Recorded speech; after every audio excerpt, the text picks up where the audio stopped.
आइए आज हम जानते हैं गुरु शिष्य की अनोखी कहानी। एक बार की बात है, एक आश्रम में 3 शिष्य रहते थे।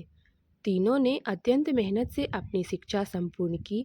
तत्पश्चात तीनों शिष्य गुरुदेव के पास गए और बोले, गुरुदेव, अब हमारी शिक्षा संपूर्ण हो गई है। अब गुरु दक्षिणा देने का वक्त आ गया है। गुरुदेव मुस्कुराए और बोले, यदि तुम लोग मुझे गुरु दक्षिणा देना ही चाहते हो तो कल मुझे एक थैला सूखे पत्ते लाकर दे दो। तीनों शिष्य मंद मुस्कुराए और उन्होंने सोचा, सूखी पत्तियां लाना कौन सी बहुत बड़ी बात है। अगली सुबह तीनों शिष्य पास के ही जंगल में दक्षिणा हेतु सूखे पत्ते एकत्रित करने के लिए गए। परंतु उन्हें यह देखकर आश्चर्य हुआ कि जंगल में सिर्फ एक मुट्ठी सूखे पत्ते बचे हुए हैं। यह देखकर वे तीनों बहुत अधिक परेशान हो गए। उन्होंने सोचा, अब गुरुदेव को दक्षिणा कैसे देंगे। तभी सामने से एक किसान आता हुआ दिखाई दिया, जिसने एक थैले में ढेर सारे सूखे पत्ते लिए हुए थे।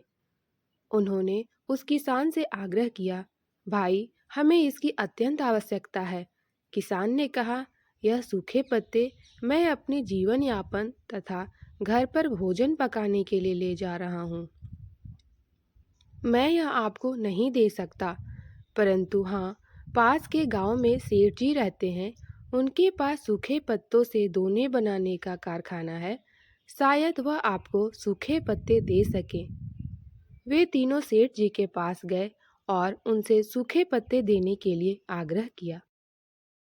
परंतु सेठ जी ने कहा कि मैं आपको सूखे पत्ते नहीं दे सकता, क्योंकि इनकी मुझे आपसे अधिक आवश्यकता है। मैं इन सूखे पत्तों से अपना कारोबार चलाता हूँ, मुझे क्षमा करें। वे तीनों शिष्य अत्यंत परेशान हो गए। उन्होंने बहुत से लोगों से पूछा तो पता चला कि पास में ही एक बूढ़ी दादी रहती है। वे सूखे पत्ते एकत्रित करती है। हो सकता है उसके पास वह मिल जाए। अब तीनों बूढ़ी दादी के पास गए और उनसे सूखे पत्ते देने का आग्रह किया, परंतु बूढ़ी दादी उन सूखे पत्तों से औषधियाँ बनाया करती थी, तो उन्होंने भी देने से मना कर दिया। अब तीनों छात्र निराश होकर आश्रम लौट आए और दुखी मन से गुरुदेव को सारी बातें बताई कि वह उनकी दक्षिणा लाने में असफल रहे। तब गुरुदेव ने कहा, मेरे बच्चों, मुझे दक्षिणा की अभिलाषा नहीं है। मैं तो तुम्हें बताना चाहता था, इस दुनिया में किसी भी चीज को छोटा नहीं समझना चाहिए। छोटी से छोटी चीज का भी अपना महत्व होता है, अपना मूल्य होता है।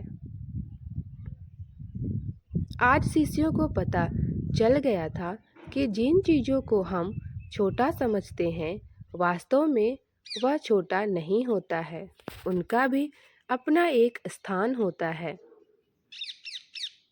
दोस्तों, आपको यह कहानी कैसी लगी, मुझे कमेंट बॉक्स में लिखकर ज़रूर बताइएगा।